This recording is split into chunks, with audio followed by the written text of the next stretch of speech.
डेढ़ फुटिया।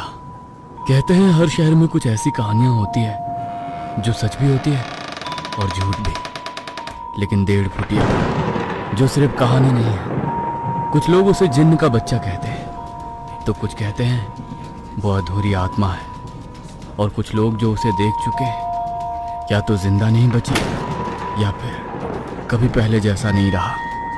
मध्य प्रदेश के एक छोटे से कस्बे नरसिंहपुर रोड के पास की कॉलोनी में अचानक अजीब घटनाएं शुरू हुई। लोग रात में गायब हो गए। सीसीटीवी में सिर्फ एक छोटा सा काला साया दिखता, और हर केस में एक चीज कॉमन थी, मरने वाले ने मरने से पहले पीछे एक बार मुड़कर जरूर देखा था। राघव, एक क्राइम जर्नलिस्ट, इस केस की तह तक जाने आया। उसे ऐसी कहानियों में दिलचस्पी थी, लेकिन वो अंधविश्वासी नहीं था। ऐसे ही एक रात जब किसी की मौत हुई, अगली सुबह वो थाने पहुंच गया और उसने पुलिस से पूछा, सर, ये तीसरी मौत है, कोई क्लू? नहीं, किसी ने मारने वाले को नहीं देखा। ओ, कोई पैटर्न? हाँ, मरने से पहले दो लोगों ने कहा उन्हें किसी बच्चे की आवाज आई थी। ये सीसीटीवी फुटेज देखो। इंस्पेक्टर के कहने पर राघव ने एक सीसीटीवी फुटेज देखा। रात के करीब 2:17 पर एक आदमी सड़क पर चल रहा था। अचानक वो रुकता है और पीछे देखता है और डर के मारे भागने लगता है। तभी कोई पीछे से उसके कंधे पर झपटता है और कैमरा ब्लैंक हो जाता है। राघव हैरानी से दोबारा उस वीडियो को देख ही रहा था कि एक बूढ़ी औरत वहां आई और इंस्पेक्टर से बोली, तुम जिस चीज को ढूंढ रहे हो वो इंसान नहीं है, वो जिन्न का बच्चा है, अधूरा अधमरा। उसकी लंबाई सिर्फ 1.5 फुट है, लेकिन उसकी ताकत इंसान से 100 गुना ज्यादा। उसकी बात सुन इंस्पेक्टर और राघव एक दूसरे की ओर देखने लगे। राघव ने आगे बढ़कर उससे बात की। अब कौन है आप? ये किसके बारे में बात कर रही है? मेरा नाम शकीला आपा है। मैं उसकी बात करने आई हूँ जिसे आप ढूंढ रहे हैं। ये क्या बोल रही हैं आप? वो हमेशा पीछे से बुलाता है। उसकी आवाज कभी बच्चे जैसी होती है, कभी किसी अपने की। उसकी आंखें पूरी काली होती हैं और उसका चेहरा आधा जला हुआ। वो परछाई खा जाता है।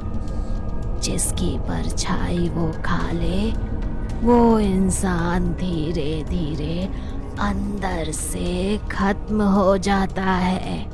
आप बेमतलब की अफवाह मत फैलाओ। ये अफवाह नहीं है, सच है। आप बस लोगों को बोल दो कि अगर पीछे से कोई आवाज आए तो मुड़ कर ना देखें। 21वीं सदी में 18वीं सदी की बातें कर रहे हो।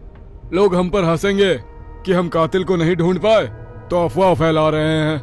राघव शकीला आपा की बातें सुन रहा था। उसकी आंखें देखकर उसे यकीन होने लगा कि यह औरत झूठ नहीं बोल रही है। ये सच है या अफवाह? इसका पता मैं लगा कर रहूंगा। मैं खुद इसका पता लगा कर रहूंगा। राघव ने तय किया, आज रात वो खुद बाहर जाएगा। वो अंधेरी रात में बाहर निकला। रात के 2 बज रहे थे। सड़क खाली थी। अचानक किसी बच्चे की आवाज आई, भैया। आवाज सुन राघव रुक गया। आवाज पीछे से आई थी। उसका दिल जोर से धड़कने लगा। भैया, मुझे घर जाना है। राघव ने धीरे धीरे पीछे देखा और जो उसने देखा उसकी रूह कांप गई। वहां एक छोटा सा बच्चा खड़ा था, लेकिन उसका शरीर टेढ़ा मेढ़ा था। हाथ लंबे, पैर उल्टे, चेहरा आधा जला हुआ और आंखें पूरी काली, बिना पुतली के। वो धीरे से मुस्कुराया और फिर अचानक वो जमीन से उछला और सीधा राघव के सीने पर आ गिरा। अचानक झटके से राघव जमीन पर गिर पड़ा। उसे लगा जैसे उसकी सांस रुक रही है। वो चीज उसकी छाया को पकड़ने की कोशिश कर रही थी। राघव खुद को बचाने की कोशिश कर रहा था, मगर वो कामयाब नहीं हुआ। अंधेरे में उसकी चीख गूंजने लगी। तभी राघव को शकीला आपा की बात याद आई कि लोहे से वो डरता है। उसने जेब से चाबी निकाली और उस पर वार किया। जैसे ही राघव ने उस पर वार किया, वो चीख कर पीछे हट गया और फिर गायब हो गया। मगर साथ ही गायब हो गई राघव की परछाई। यह देख राघव को डर लगने लगा, क्योंकि शकीला आपा ने बताया था कि जिस इंसान की परछाई को वो खा ले, वो धीरे धीरे खत्म हो जाता है। राघव तुरंत शकीला आपा के पास पहुंचा और उन्हें सारी बात बताई। ये तो बहुत बुरा हुआ, अब तुम्हें कोई नहीं बचा सकता। मेरे साथ चाहे कुछ भी हो जाए, मगर कुछ भी हो जाए, मगर अब मुझे उसे खत्म करना है। मुझे उसके बारे में सारी बात बताओ, और आपको उसके बारे में सब कैसे पता ये बताओ। बूढ़ी शकीला आपा ने जब राघव को सारी बात बताई तो उसको उनकी बातों पर यकीन ही नहीं हुआ।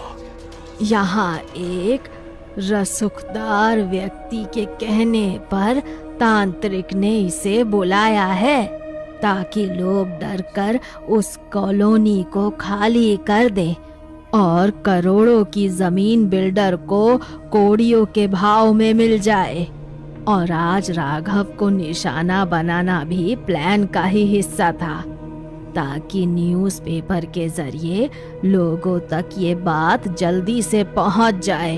आपको ये सब कैसे पता? मरने वाले में सबसे पहला इंसान मेरा पति था। उसकी परछाई गायब थी। तब मौलवी जी ने सारी बात पता की और वो पुलिस को कुछ बता पाती, ताकि वो लोगों की मदद कर पाए। उसके पहले ही उन्हें भी मार दिया गया। वो ये सब खुद के फायदे के लिए कर रहा है। तुम जो कोई भी हो, मुझे नहीं डरा सकते। मैं दोबारा तुम्हारा सामना करने के लिए आ रहा हूँ। कहते हुए राघव ने फैसला किया वो उस जगह जाएगा जहां ये सब शुरू हुआ था। वो एक पुराना खंडहर था। रात के करीब 3 बजे। हवा भारी थी और अंधेरा बहुत गहरा था। वहां अचानक चारों तरफ से आवाजें आने लगी। भैया, राघव, मुझे बचाओ। राघव घबराकर इधर उधर देखने लगा और फिर वो सामने आया। इस बार और भी भयानक। उसका शरीर जगह जगह से फट रहा था। अचानक उसका पूरा शरीर उठ गया और उसके अंदर से एक काला धुआं निकला। एक बड़ा डरावना जिन्न। उसे देख राघव ने शकीला आपा के बताए मंत्र पढ़ना शुरू किया और उसने जिन्न के आसपास लोहे की साकल का घेरा बनाया। जिन्न चीखने लगा और फिर धीरे धीरे गायब हो गया। राघव को लगा 1.5 फुटिया खत्म हो गया। अगले दिन सब कुछ सामान्य लग रहा था। राघव ने केस बंद कर दिया, लेकिन उसी रात जब वो सो रहा था, उसे पलंग के नीचे से आवाज आई। भैया। उसने धीरे धीरे नीचे देखा और उसके बेड के नीचे 2 काली आंखें उसे घूर रही थी। रात के उस खौफनाक मंजर के बाद राघव की नींद जैसे टूट गई थी। बहुत ही डरावना सपना था। कहते हुए वो पानी पीने के लिए पलंग पर से उठने की कोशिश करने लगा, मगर शरीर हिल नहीं रहा था। उसने महसूस किया कोई उसके सीने पर बैठा है, भारी, ठंडा और जिंदा। धीरे धीरे उसकी आंखें नीचे गई और वहां वही काली आंखों वाला 1.5 फुटिया वो मुस्कुरा रहा था। अब तू मेरा है, तुझे कोई नहीं बचा सकता। राघव चीखना चाहता था, लेकिन आवाज उसके गले से बाहर नहीं आई। मगर जब वो सुबह उठा तो सब कुछ नॉर्मल था, लेकिन उसकी परछाई अब उसकी नहीं थी। राघव ने ऑफिस के लिए तैयार होते वक्त खुद को आईने में देखा। सब ठीक था, लेकिन जैसे ही उसने आवाज सुन पीछे देखा, उसकी परछाई उसके साथ नहीं हिल रही थी। वो अलग खड़ी थी और उसे घूर रही थी। अचानक परछाई ने मुस्कुराई और धीरे से फुसफुसाई, वो आ चुका है। राघव पीछे मुड़ा मगर वहां कोई नहीं था। अब राघव जहां भी जाता उसे वही आवाज सुनाई देती। भैया। ऑफिस में, सड़क पर, यहाँ तक कि फोन कॉल में भी। एक दिन उसने कॉल उठाया तो दूसरी तरफ से सिर्फ सांसों की आवाज आ रही थी। ये सांसें उसे अपने कंधे पर महसूस हो रही थी। तो उसने पीछे देखा तो वहां 1.5 फुटिया खड़ा था। राघव ने तुरंत फोन फेंक दिया मगर अचानक फिर वो गायब हो गया। राघव ने सोचा ये सब उसका वहम है, लेकिन उसी दिन उसे खबर मिली जिस आदमी को उसने सीसीटीवी में देखा था कि जो कि मर चुका था वो वापस आ गया है। लेकिन वो इंसान नहीं था। उसकी आंखें खाली थी, बेजान चेहरा और उसकी परछाई गायब थी। राघव फिर शकीला आपा के पास गया। वो उसे देखकर घबरा गई।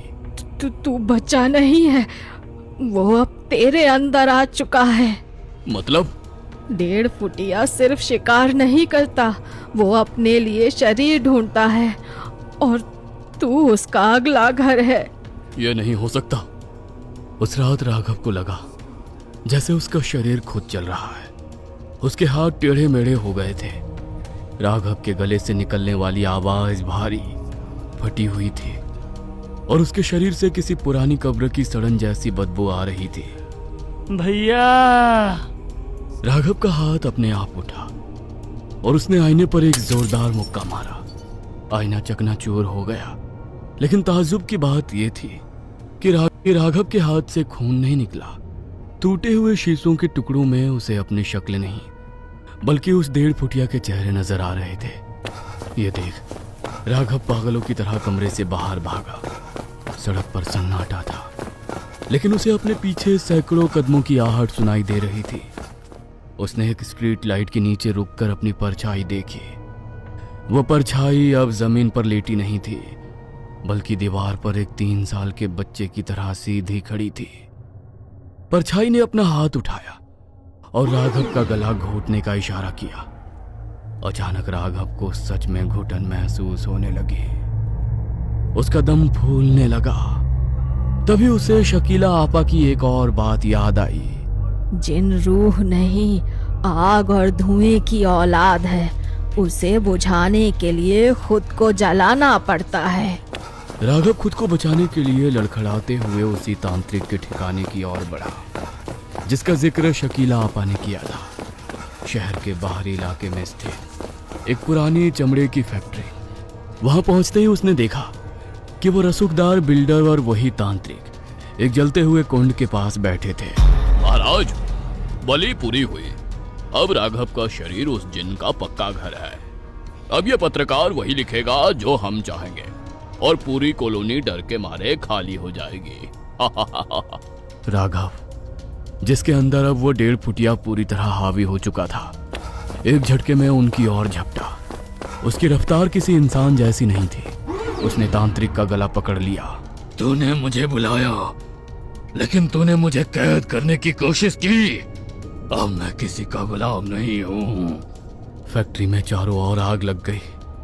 राघव के शरीर के अंदर एक जंग छिड़ गई थी। एक तरफ पत्रकार राघव की आखिरी बची हुई चेतना और दूसरी तरफ वो खौफनाक 1.5 फुटिया। राघव ने देखा कि सामने तेजाब का एक बड़ा टैंक खुला पड़ा है।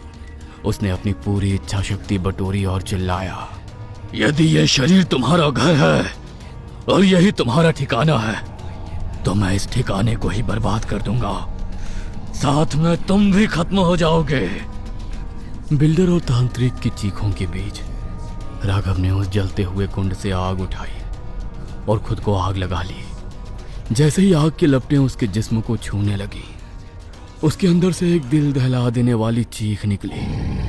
वो 1.5 फुटिया धुआं बनकर बाहर निकलने की कोशिश करने लगा, लेकिन राघव ने लोहे की एक भारी चेन अपने हाथ में लपेटकर खुद को और उस धुएं को जकड़ लिया। अगले ही पल एक जोरदार धमाका हुआ। अगली सुबह पुलिस को वहां सिर्फ राख मिली। ना राघव का शरीर मिला, ना ही वो रसूखदार बिल्डर। केस फाइल में लिख दिया गया कि गैस लीकेज की वजह से हादसा हुआ। महीनों बाद नरसिंहपुर की उस कॉलोनी में शांति थी, लेकिन एक रात एक नया चौकीदार ड्यूटी पर तैनात था। तभी उसे पीछे से एक पतली सी आवाज आई। भैया, यहाँ बहुत अंधेरा है, थोड़ी सी रोशनी होगी क्या?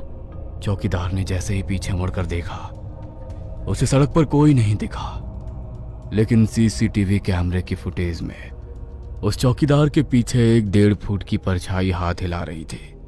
राघव तो चला गया था, लेकिन वो 1.5 फुटिया अब भी जिंदा था।